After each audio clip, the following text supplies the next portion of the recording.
இருந்தாலும் சொல்லிடுறேன். 234 தொகுதி 234 தொகுதியில எவ்வளவு சீட்டை பிடிச்சா மெஜாரிட்டி? 117. அந்த 117 சீட்டை அதிமுக பிடிக்க முடியாது. இன்னைக்கு இவ்வளவுதான் ஊழல் பணம் நல்லது பணம் இருக்கு திமுக வந்து மக்களுக்கு தெரியாது. இவங்கள 117 பிடிக்க முடியாது. அப்படி எப்படி விஜய் வந்து 200 தொகுதியை நீங்க எடுத்துட்டாரு? அது ஒரு முட்டாள்தனம். ஓட்டு போறவங்க கூட்டாளிங்கிற ஐடியா யாருக்கும் கிடைக்காது அந்த தேர்தல்ல, யாருக்கும் மெஜாரிட்டி கிடைக்காது இந்த தேர்தல்ல. ஒன்னும் முன்னோன்னா நடக்க போகுது. சப்போஸ் பிஜேபி 60 சீட்டு பிடிக்குதுன்னு வச்சுங்களேன், இவங்க ஒரு 70 சீட்டு பிடிக்கிறான்னு வச்சுங்க, சொல்றேன் ஒரு பேச்சுக்கு. இப்போ விஜய் ஒரு 30 சீட்டு பிடிக்கிறாரு, சினிமா ஒரு பட்சி நினைச்சு பார்க்கணும்.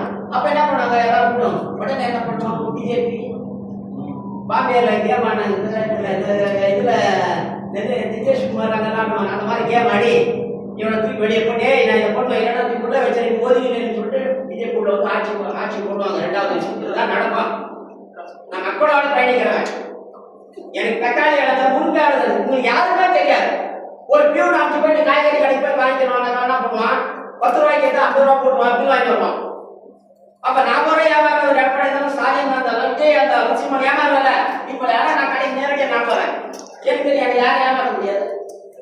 ஒரு விஷயம் உண்மையிலே நான் போனா ஐயா வளர்ந்து உங்களுக்கு தெரியும், ஐயா வளர்க்கல ஐயா வளர்த்துருக்காரு.